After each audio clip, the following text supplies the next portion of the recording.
What's up, everyone? I just spit. What's up, everyone? Mike here from The Art of Guitar. I was doing that Vernon Reid last video. I was doing the Vernon Reid solo for Cult of Personality, and I thought I've always loved that riff for that song. And I started to explore a little bit different ways to play it because I always played it a certain way, and I realized that I was doing it the wrong way. Like I do a lot of things at first until maybe sometimes years later I found out the real way to play things. And I realized that it's because I was taught when I was younger to do things in an efficient manner. You know, whether it's martial arts, especially jiu-jitsu, you want to be very efficient. Otherwise, you burn out really quick when you're fighting, rolling, sparring, whatever. And what happens is you lose a lot of energy that way. But when it comes to guitar, sometimes you can't take that route. And I found some examples of riffs that I've tried to play the easy way in the past that never quite sounded right until I did it the quote-unquote hard way. And I say the hard way because if you're not used to doing it the real way, sometimes it seems a lot more difficult. And you wonder if it's worth the payoff in the end. So I would say definitely, I'm just going to give you 4 examples today, but there's many, many examples of this. But these are the top 4 that I could come up with today, just as I was thinking about it today. But there's many more you could choose from, and maybe you guys could put some in the comments section.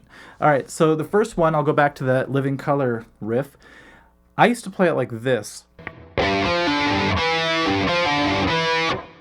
I have an overly metal tone today because the majority of these songs are going to be metal. So for this song, it shouldn't be this heavy, but just roll with it if you can. All right, so that's the way I was trying to play it before. And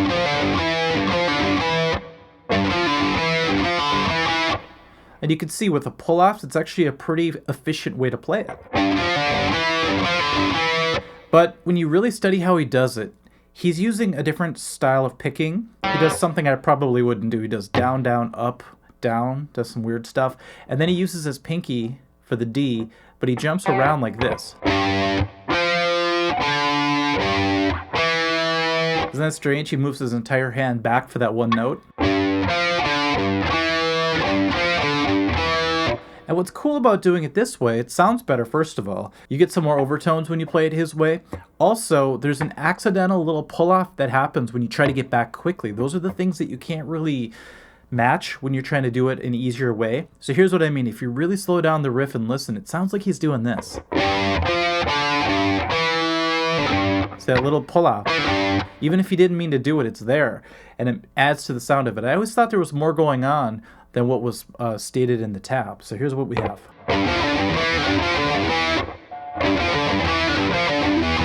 The magic is in those little tiny things that happen when you do it the hard way.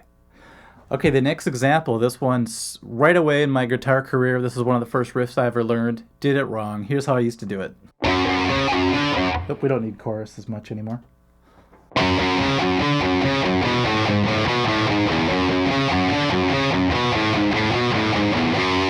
So I'd play Crazy Train, but when it came to hitting that A note, I would just go to the open A string. So I would go.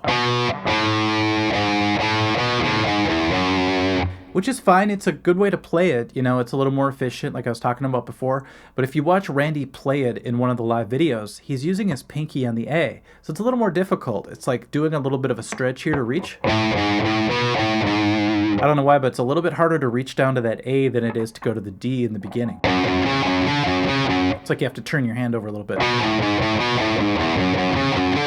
But let's compare them, okay? Here's the cheating way, if you will. Here's his way.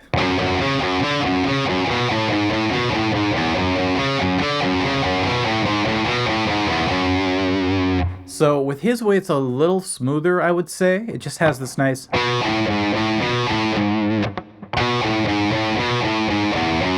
versus...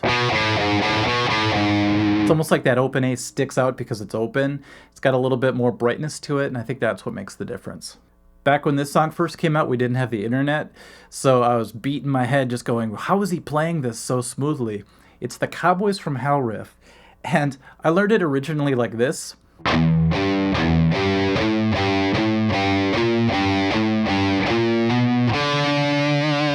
It actually feels kind of nice to do that because I like the blues note, just the hammer on like that. So it made sense to play it like this.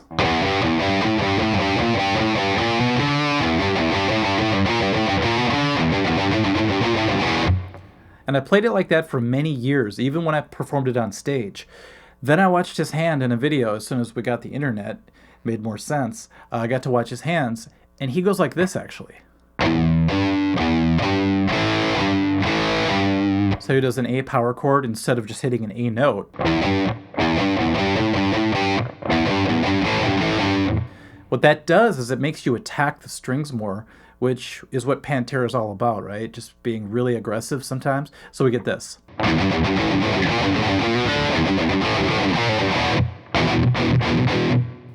Okay, and speaking of songs I played since day one incorrectly, the band I was in way back in the day, the high school metal band, we used to play Master of Puppets at practice. I don't think we ever played it live, but I used to kind of cheat because I couldn't keep up with the downstrokes, so I would do something like this, kind of a hybrid version of it.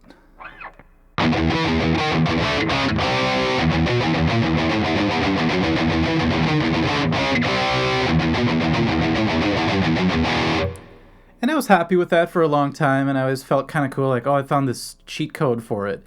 But in the end, if you listen back to the recordings, it didn't sound very tight, and for obvious reasons. You know, James Hetfield, the master of the downstrokes. You start to do it with downstrokes, you really have to kick it into another gear, but it's worth it.